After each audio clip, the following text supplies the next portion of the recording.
Hello and welcome back to Foreign Correspondents. I'm Seoul, and joining me here in the studio today is our panel of foreign journalists. Welcome to the program. Hello. Thank you for coming.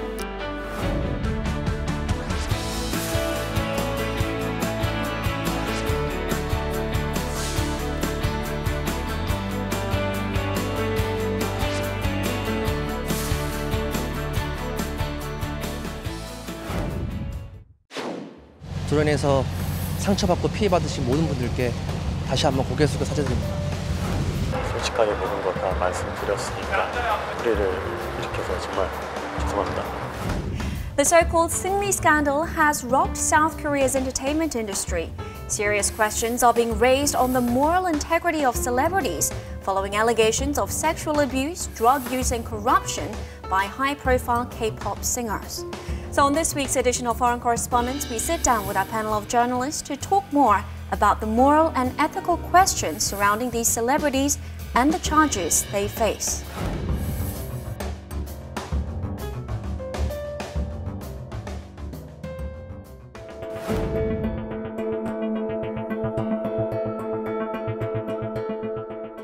So, which aspects of this entire scandal shocked you the most?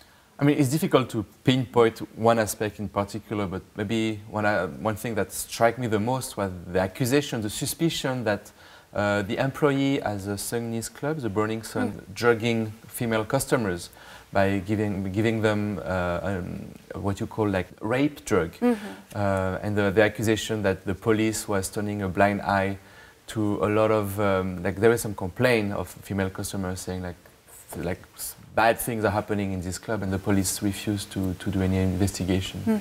Okay, and Fabian? Well, what I found really shocking too was actually not related to Seungri, but a fellow male singer, Jung Joon-young, who basically filmed his one-night stands without consent, then shared them online in a chat group, basically made jokes about raping women. And I think if you cluster all those pieces together, it gives you an image of how women are treated as commodities, like sexual commodities. Okay, and then? Yeah, this entire scandal, I feel like every day some new sordid detail comes out, and they all come together to paint a really grim picture of what it's like to be a woman in South Korea. Okay, so the overall treatment of women. Now, on March 18th, President Moon Jae-in mentioned this scandal.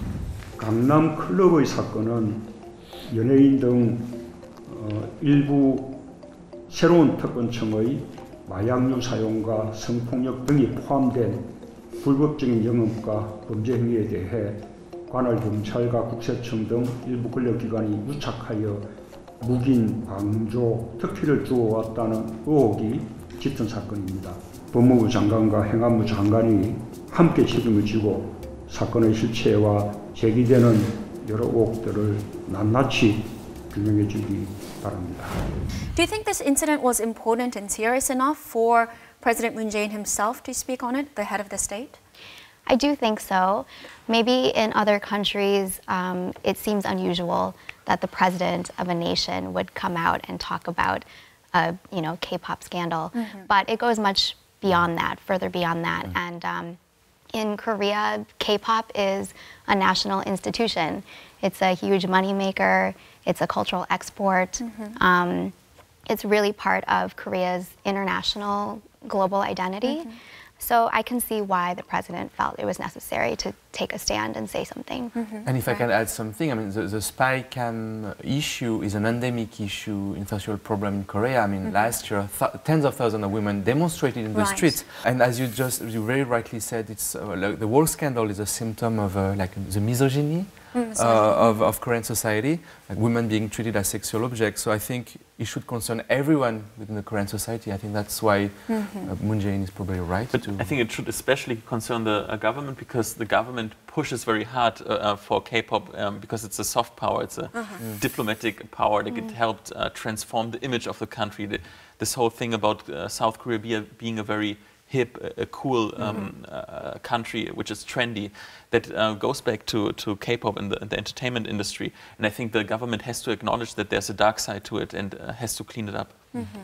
What about the problems in how the South Korean media covered this scandal?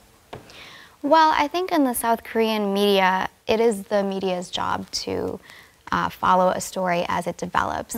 So a lot of this evidence is unsubstantiated, and we don't actually know all the facts yet.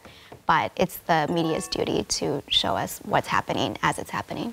But I think the media should be careful to protect those women. The victims of the victims, exactly. The victim of Jung Joon-young videos. One media said that one of these women is a K-pop member, and that started a witch hunt. And everybody asking, "Oh, who is this? Who is this woman?" And many K-pop stars had to say, "No, it's not me. It's not me." And I find that really disturbing. I mean, I think all media should remember that you have to protect the female victims first and foremost. Right. There were a lot of questions about whether it was necessary to identify Exactly. that person as a K-pop artist. Now, some critics say that a wide sense of entitlement was partly to blame for this entire scandal. In your view, do you believe that celebrities are an actual privileged group? Yeah, I think clearly they are. We've seen time and again where celebrities are given second, third, fourth, 10 chances, whereas an ordinary person would not receive the same treatment. And what other types of cases might have contributed to their sense of entitlement, do you think? I think there's still a quite strict social hierarchy actually in South Korea. And let's say back in the days, the class system, of course, worked. In the Joseon dynasty, it worked very different. But now we live in a capitalist society, and I think many people feel that once they're rich, they actually can allow themselves way more than they actually can do. That they're, they use their power, basically abuse their power, and that's actually not only male. I mean, we know a lot of abuse scandals also by female chaebol family members too. And I think they really thought, well, we're rich, we can basically, we have a lot of power, and we can allow ourselves more freedom than actually it would be good.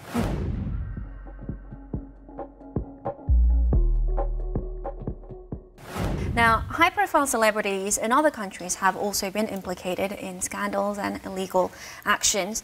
So, in the US, which case of celebrity scandal might be comparable to this Seungri scandal? Well, our entire Me Too movement with Harvey Weinstein, Kevin Spacey, who was kicked out of House of Cards and replaced with a different actor.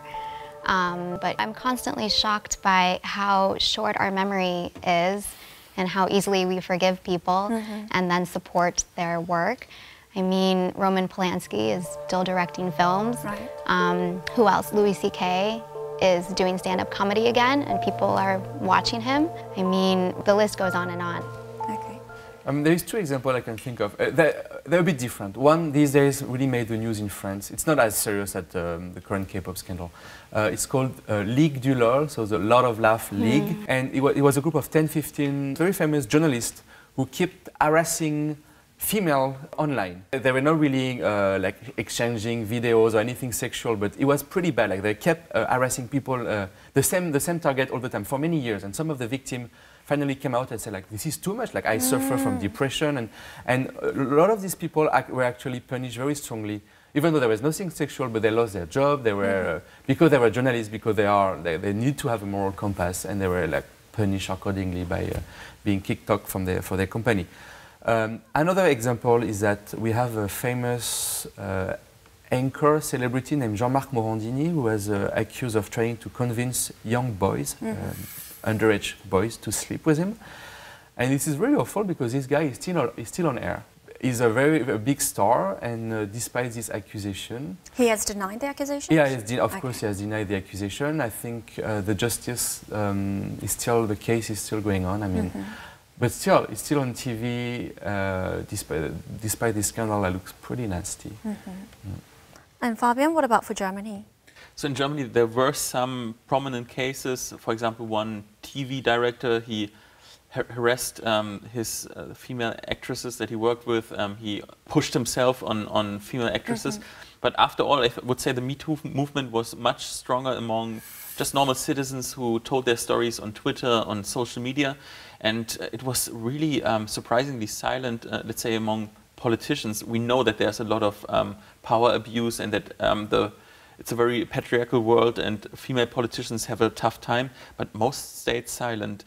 Again, for the music industry, there are not many cases known. So it's really some media are actually wondering why in Germany it was relatively silent. The Me Too movement. Yeah.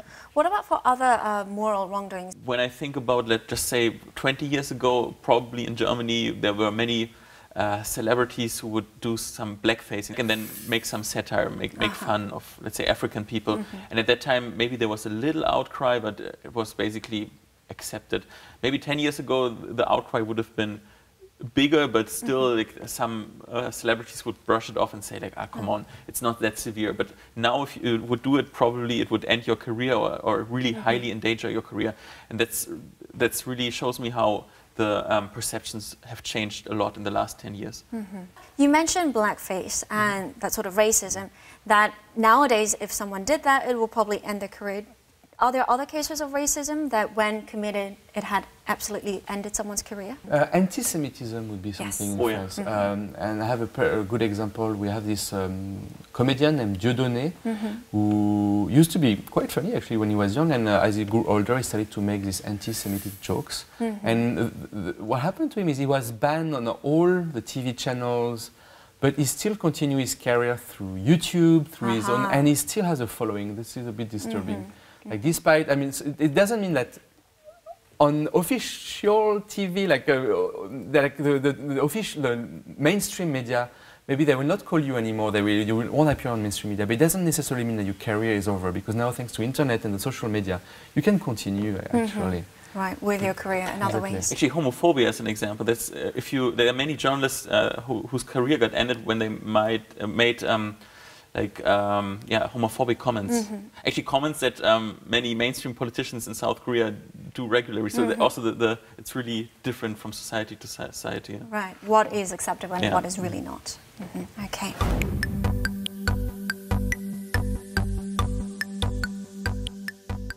Many South Koreans often expect the country's celebrities to be of an upstanding moral character. However, foreign media outlets say that this is an unnecessary source of burden and pressure on these celebrities. Do you think it's fair to demand a high level of morality from the celebrities, or should we consider their failings as a person separate from their artistic achievements? I think once you reach a certain celebrity status, then of course you cannot deny that you're a role model for young people. Still, I find it difficult to, exaggerate the moral expectations about a star. I mean, after all, I think a politician, for example, should be a role model, and we should have very high expectations about him or her. For a star, of course, there are boundaries, but I think there are more relaxed in, for example, compared to a politician. Okay. I mean, there are role models, and I mean, I think it's a bit wrong to have these young stars who are barely adults to be role models for literally millions of fans. But the fact that they are, that gives them responsibility. They have the responsibility to behave well and to show some morality. So I think it's fair. Yeah. It's fair, even though they're not public officials? They're public figures. They're public figures. So that comes, with great power comes great responsibility. Yes, that's true. I mean, in this case, and in many cases, it's not just about being a role model and showing morality, it's about being held to the same standards that everyone else is. So, they broke the law, and they shouldn't be able to get away with it. And some critics say that the talent agencies should shoulder some of the blame for this scandal. A local civic group has even filed a lawsuit claiming the talent agencies are equally responsible for the scandal as the individuals themselves. How much responsibility should the agencies shoulder when their artist under their management commits such crimes? I think it depends on how much they knew. If they were involved in a cover-up, if they're protecting their artists, and if that's the case, then that's unacceptable. Then what about for these K-pop singers? Many of them, they were raised in the K-pop cultivation system. So does the agency have some responsibility for not raising them properly? I mean, it's a tough question. I mean, at the end, they're still individuals, and individuals are responsible for their action. You're responsible for your action. I mean, what I became, of course, is because of my environment. But at the end of the day, if I'm guilty of something, I cannot blame the way I was raised or the environment I grew up. I mean, you blame yourself. That being said, I think one of the problems of K-pop industry is that many K-pop agencies treat women as sexual objects. And there is a hyper-sexualization of women within this industry. So maybe their behavior reflects that as well. But still, legally speaking, the agencies are not responsible for their behavior. Do you agree? Do you think TV stations and radio stations should share some of the blame for allowing those who committed moral and illegal acts to continue on with their careers? I mean, it depends whether or not they knew about this behavior and these possibly criminal activities. In the case of Jung Joon-young, he was acquitted. So if he's acquitted, if the justice says that he's innocent, I don't think why he should be punished by not appear on TV. That's double punishment? Exactly. But the problem is maybe he was acquitted for the wrong reason. Maybe the police didn't do his job. Maybe that's the real question, I think, in that case. Like, do the people on TV knew, and why was he acquitted? Well, obviously, he was guilty. Right. Yeah, I mean, the music industry, like we as a media, also give artists a platform, but it's also the consumers, like who buy the CDs or the streaming. So, for example, one international example, like there was a big discussion about Michael Jackson, and because of an HBO documentary. That's a question that I think everybody has to face. Should I listen to Michael Jackson? Because I think we all love his music, but we know that there are really, really severe accusations against him. I think it's not an easy answer, and probably everyone has to decide it for him or herself. And if you can separate the art from the artist, it's a really complicated question, and probably the perception or the judgment about that is really changing, how we think about that. But if I can add something, in that case, we don't really separate the art and the artist, because celebrities just appear on TV because who they are. Like, they don't do much art anymore. Yeah, it's not the work itself. Exactly. Like Jung Joon-young, he was part of reality show where he just appear as Jung Joon-young. He doesn't appear as a musician. We don't listen to his music anymore. So in that case, I mean, it makes totally sense. And I mean, actually, many TVs, when there is an issue with one of their stars, they cut them off of their TV show. They would erase them later, like edit them out. So I mean, I think TV try. I mean, when the issue is big enough, I think TVs do try to remove those people. Okay.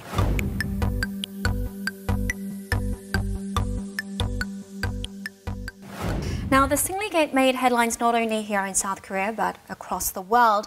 And the scandal is likely to cause a noticeable impact on the Hallyu as a whole. So we actually went out and interviewed some commentators and fans of K-pop to gather their thoughts. Take a look. Drug distribution, prostitution, collusion with the police, and the secret filming of sex videos. These are the bombshell allegations being faced by K-pop stars implicated in the Seungri scandal. Fan reaction over the controversy has been divided between those who have condemned Seungri and those who are still defending him.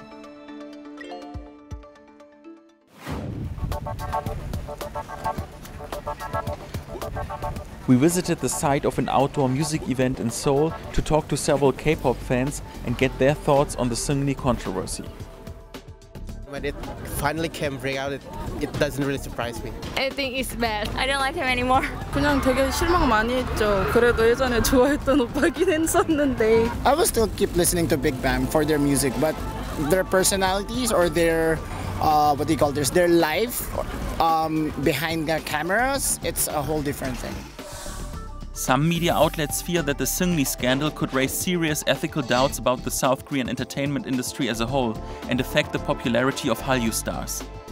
K-pop 같은 경우는 워낙 활동하는 아이돌이 많기 때문에 승리 게이트 때문에 뭐 전체가 다 타격을 받을 것 같지는 않습니다. 그렇지만 YG를 중심으로 해서 타격을 받을 수밖에 없고요. 또 그 연장선상에서 대형 기획사 중심의 아이돌 그룹 활동들이 약간 위축될 수밖에 없는 측면들이 있습니다. 부정적인 측면의 그동안의 관행들을 개선해야 되고, 특히 무분별하게 사업을 벌리는 것에 대해서 정리를 하고 내실을 기하는 것이 매우 필요하다고 생각합니다.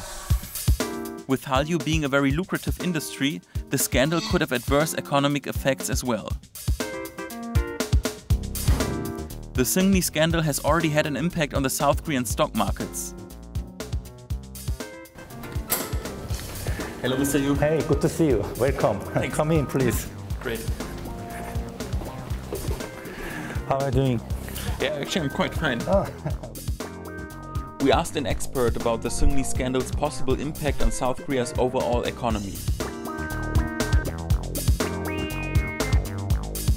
최근 설문조사를 보면 외국인 중에서 한국 물건, 휴대폰이나 자동차, 그 외 각종 소비재들을 구매하거나 아니면 한국을 방문하기로 결심한 관광객들이 K-팝의 영향을 받은 분들이 상당히 많습니다. 따라서 이런 간접적인 영향까지를 고려해 봤을 때 일단 한국 경제에 미치는 영향이 결코 적다고는 할 수가 없습니다. 특히 YG 엔터테인먼트는 승리 사태 이후로 주가가 30% 이상 하락하면서 시가총액이 2천억 가까이 증발을 했기 때문에 이 승리 사태로 인한 그 물질적, 금전적, 그리고 말로 표현할 수 없는 무형자산적 피해가 매우 심각하다고 할 수가 있습니다.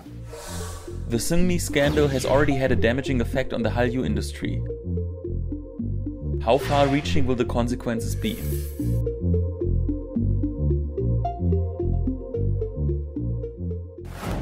Fabian, after having done these interviews, what were your general takeaways? First of all, I was quite impressed by the K-pop fans. I think they gave quite mature answers and were... What do you mean by mature?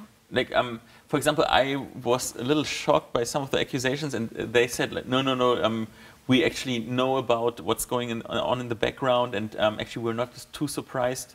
I think they were well aware of like that image is not everything, and that actually, you know, those things happen. They also knew quite in detail. Mm-hmm. Okay. Now, do you believe the Seungri scandal could have an adverse impact on Hallyu as a whole? Yeah. I think there is a serious risk, and I think that's one of the reasons why the K-pop industry has to take strong measure to improve the situation and to solve this issue. And I think that maybe we mentioned at the beginning of the show that Moon Jae-in talked about this issue, and I think there is a deep sense of worry about the future of the K-pop industry. You know, like after the scandals, all the scandals started, all the 5 major K-pop agencies, their market capitalization fell quite substantially.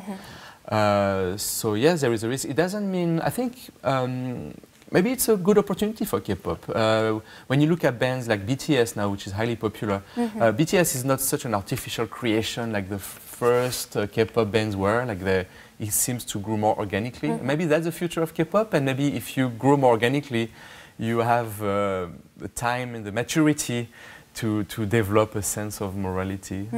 But that's obviously very necessary if K-pop wants to continue. Okay. Now, so the final question, do you think we need preventative measures so that such cases don't happen again? Or do you think we have enough measures in place already? It's hard to point to specific measures. I think, as we've been talking about, this scandal really highlights the pervasive, widespread, deeply entrenched problem of misogyny in not only the K-pop industry, but in Korean society. So this is an opportunity to really think long and hard about how we can change the culture in this country and in other countries as well. Yeah, exactly. I mean, I think this issue is not limited to K-pop, and it's not limited to Korea. I think in many places we need to, at a very fundamental level, to like sexual education is necessary to teach young kids like gender issues, respect for the other gender. And I think there is only so much you can do with just using legal action and public shaming. I mean, you need to educate everybody about those issues. Okay, so education in addition to punitive measures. Oh, yes. Yeah, I'm quite optimistic actually, because now there's a crisis and I think the industry will mature. We've seen actually severe consequences. The stock index of the entertainment agencies dropped sharply, and when there's so much money involved in this industry, and also the bands are really, really huge, and they realize my actions will have consequences. Not like in the past where many things happened behind the curtain. Right. I think now they realize there is if I do wrong, it could endanger my career, and I think this is the best preventive measure actually. So ending on an optimistic note. All right, we'll have to end things there. Thank you very much. Thank you. Thanks for having us. Some pundits say Seungri scandal is not an isolated incident and that it points to a systematic flaw within the entertainment industry and the country's lack of awareness in sexual harassment. We hope this incident can serve as a wake-up call to the nation to reflect on the dark side of Korea's entertainment industry and society as a whole. That's all we have for this week. Thank you for tuning in, and goodbye.